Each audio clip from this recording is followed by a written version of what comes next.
Hello friends, welcome back to my YouTube channel Rakshita nursing classes. आज के video में हम डिस्कस करने वाले हैं एनेस्थीसिया। एनेस्थीसिया इम्पॉर्टेंट टॉपिक है, एग्जाम में पूछा ही जाता है। इस वीडियो में हम देखेंगे एनेस्थीसिया होता क्या है, क्यों यूज किया जाता है, इसके क्या इंडिकेशन है, क्या टाइप्स हैं, ये सारी चीज़ें हम वीडियो में डिस्कस करेंगे। तो वीडियो में एंड तक बने रहिएगा और वीडियो अगर अच्छी लगे चैनल को लाइक शेयर सब्सक्राइब ज़रूर करिएगा। चलिए स्टार्ट करते हैं वीडियो को। फर्स्ट टॉपिक हमारा है इंट्रोडक्शन। एनेस्थीसिया होता क्या है? Anaesthesia is a medical practice that allow doctor to perform procedure without causing pain और distress to the patient. It involve the use of drug to block sensation, reduce awareness and relax of the body। Anaesthesia एक medical practice है जो क्या करता है कि doctor perform करता है प्रोसीजर के लिए, ताकि पेशेंट जो है वो बिना पेन के और बिना डिस्ट्रेस के प्रोसीजर को परफॉर्म करा सके। मतलब जब हम कोई प्रोसीजर करने जाते हैं तो एनेस्थीसिया देते हैं ताकि पेशेंट को पेन ना हो, उसे स्ट्रेस ना हो। इन पेन और स्ट्रेस से रिलीज करने के लिए हम एनेस्थीसिया प्रोवाइड करते हैं पेशेंट को। It involve the use of drugs to block sensation. ये क्यों दिया जाता है? तो एनेस्थीसिया इसलिए दिया जाता है, ये बॉडी में जाकर सेंसेशन को ब्लॉक कर देता है, अवेयरनेस को रिड्यूस कर देता है और रिलैक्स कर देता है हमारी बॉडी को।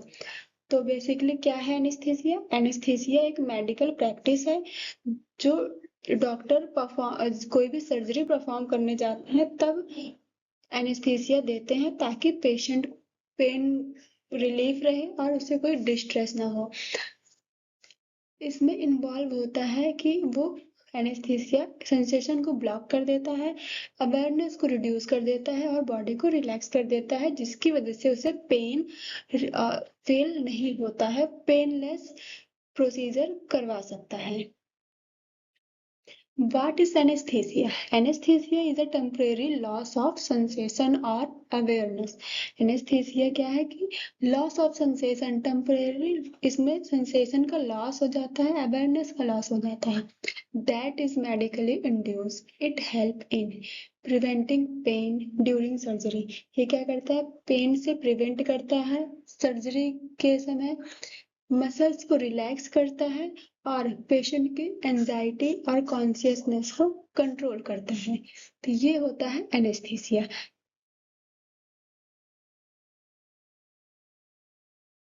Stage of anaesthesia. अब हम देखेंगे कि कितने स्टेज होते हैं एनेस्थीसिया के। तो फर्स्ट स्टेज है एनाल्जेसिया। इसका ड्यूरेशन क्या होता है? कुछ मिनट के लिए होता है। ये क्या करता है कि पेशेंट के कॉन्शियसनेस को कम कर देता है, पेन को कम कर देता है, डिजीनेस और नॉर्मल ब्रीथिंग और पल्स रेट जो होती है इन सारी चीजों को रिड्यूस कर देता है। स्टेज सेकंड है एक्साइटमेंट। इसमें क्या होता है कि कुछ सेकंड से कुछ समय तक के लिए पेशेंट की ब्रीथिंग मूवमेंट, उसके प्यूपल्स जो है डायलेट हो जाती हैं, हार्ट रेट इंक्रीज हो जाती हैं। तो ये एक्साइटमेंट में होता है। थर्ड स्टेज है सर्जिकल एनेस्थीसिया। सर्जिकल एनेस्थीसिया में लॉन्ग टाइम ड्यूरेशन के लिए दिया जाता है। जब इसमें क्या होता है, पेशेंट अनकॉन्शियस भी हो सकता है, रेगुलर ब्रीथिंग रहती है, मसल्स रिलैक्स हो जाते हैं, लॉस ऑफ रिफ्लेक्स, पेशेंट का रिफ्लेक्स पावर लॉस हो जाता है, stable pulse and BP, BP और पल्स जो है स्टेबल कर दिए जाते हैं। ये हमारे सर्जिकल एनेस्थीसिया के अंदर आता है। Medullary paralysis not desired occur in overdose. Medullary paralysis कब होता है? जब एनेस्थीसिया का डोज ज्यादा हो जाए, ओवरडोज एनेस्थीसिया हो जाए। इसमें क्या हो सकता है? रिस्पायरेटरी फेलियर हो सकता है, ब्लड प्रेशर लो हो सकता है, वीक और एब्सेंट पल्स हो सकता है। तो ये हमारे 4 स्टेज हैं एनेस्थीसिया के। फर्स्ट है एनाल्जेसिया, सेकेंड है एक्साइटमेंट, थर्ड है सर्जिकल एनेस्थीसिया, फोर्थ है मेडुलरी पैरालिसिस।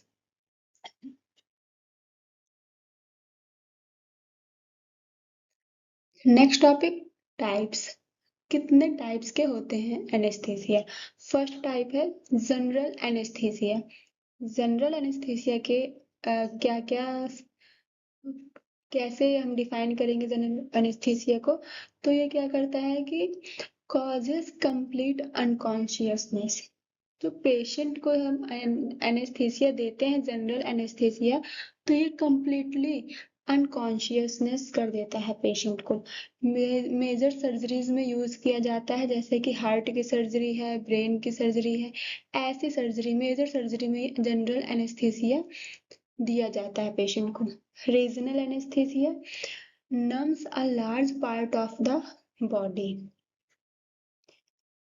जैसे स्पाइनल और एपिड्यूरल एनेस्थीसिया, ये स्पेसिफिक पार्ट के लिए दिए जाते हैं, जो पार्ट को हमें सर्जरी करनी है, जिस पार्ट के, केवल उस पार्ट को ये वर्क करेगा, केवल उस पार्ट पर।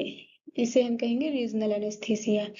Local anaesthesia nums of small specific area, छोटे एरिया, जैसे माइनर प्रोसीजर है, कोई डेंटल प्रोसीजर हो रहा है, तो इन सब चीजों में हम लोकल एनेस्थीसिया यूज करेंगे।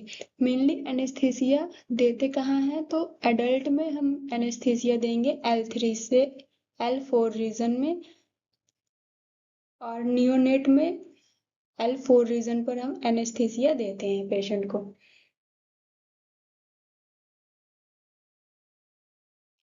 Next topic, define types. General anaesthesia क्या है? इसके अंदर हमने बताया कि जनरल एनेस्थीसिया जो होता है, लो पूरे बॉडी को अनकॉन्शियसनेस कर देता है। तो जनरल एनेस्थीसिया के अंदर जो ड्रग्स आएंगी वो है प्रोपोफॉल, मोस्ट कॉमनली यूज्ड होता है इंडक्शन के लिए। सीवोफ्लोरेन एनेस्थीसिया मेंटेन करने के लिए दिया जाता है। नाइट्रस ऑक्सीजाइड, ये लाफिंग गैस है। और कीटामाइन, ट्रॉमा और इमरजेंसी केसेस में कीटामाइन यूज करते हैं। रीजनल एनेस्थीसिया किसी स्पेसिफिक रीजन को हमें उस पर वर्क करता है ये एनेस्थीसिया, जैसे कि ब्यूपीवैकिन लॉन्ग एक्टिंग के लिए होता है। लिडनोकेन फास्ट एक्टिंग करता है, जल्दी एक्ट करता है बॉडी पर। रोपिवेकेन सेफर अल्टरनेटिव, ये ड्रग्स इसके अंदर आती है रीजनल एनेस्थीसिया के अंदर। अब है लोकल एनेस्थीसिया। लोकल एनेस्थीसिया का मतलब और लोकल एनेस्थीसिया के अंदर जो ड्रग्स आएंगी वो है लिडोकेन, बेंजोकेन, प्रिलोकेन।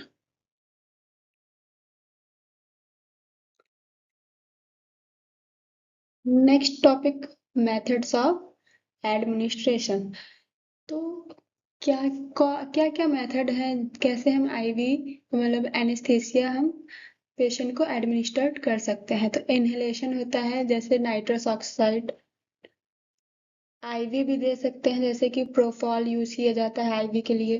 कॉम्बिनेशन मतलब बैलेंस एनेस्थीसिया भी हम दे सकते हैं। इम्पॉर्टेंस क्या क्या है एनेस्थीसिया के? Make surgery painless. जब हम पेशेंट को एनेस्थीसिया दे देते हैं तो अनकॉन्शियस हो जाता है पेशेंट, तो उसे पेन फील नहीं होगा। कॉम्प्लेक्स एंड लॉन्ग प्रोसीजर, कोई लॉन्ग प्रोसीजर करना है तो उस कंडीशन में हम एनेस्थीसिया देंगे, ताकि पेशेंट को कोई भी स्ट्रेस ना हो, कोई भी पेन ना हो, इस वजह से हम देते हैं एनेस्थीसिया। पेशेंट की एंजाइटी रिड्यूस हो जाती है और सर्जिकल आउटकम्स जो है वो इम्प्रूव हो, क्योंकि अगर पेशेंट को पेन होगा तो सर्जरी हो नहीं पाएगी सही से। इस वजह से हम सर्जिकल आउटकम्स इम्प्रूव होने के लिए हम एनेस्थीसिया देते हैं। रिस्क एंड कॉम्प्लिकेशन, क्या क्या रिस्क हो सकते हैं, क्या कॉम्प्लिकेशंस हो सकते हैं एनेस्थीसिया देने पर? नोजिया, वॉमिटिंग हो सकता है, एलर्जिक कंडीशन हो सकता है, रिस्पायरेटरी डिप्रेशन हो सकता है पेशेंट को। Rare complication if not properly manage, अगर प्रॉपर मैनेज नहीं किया जा रहा है तो पेशेंट को कॉम्प्लिकेशंस भी हो सकते हैं। कंक्लूजन क्या निकला है? तो anaesthesia is a vital component of modern health care that allows safe and effective surgical procedure. Anaesthesia एक वाइटल कंपोनेंट है मॉडर्न हेल्थ केयर का, जो अलाउ करता है कि जो भी प्रोसीजर सर्जिकल प्रोसीजर हैं वो सेफ और इफेक्टिव हो सके। With advancement in drug and technique it has become highly reliable and significantly improve patient comfort and surgical success. तो क्या है कि एनेस्थीसिया एक वाइटल कंपोनेंट है जो कि सर्जिकल प्रोसीजर को इफेक्टिव करने के लिए यूज किया जाता है और पेशेंट को कंफर्ट रहे, उसे कोई प्रॉब्लम ना हो, सर्जिकल प्रोसेस जो है वो सक्सेस हो पाए, इसलिए हम पेशेंट को एनेस्थीसिया देते हैं। Thanks for watching. अगर वीडियो आपको अच्छी लगी हो तो चैनल को लाइक शेयर सब्सक्राइब जरूर करिएगा। नेक्स्ट टॉपिक हम नेक्स्ट वीडियो में देखेंगे। So thank you.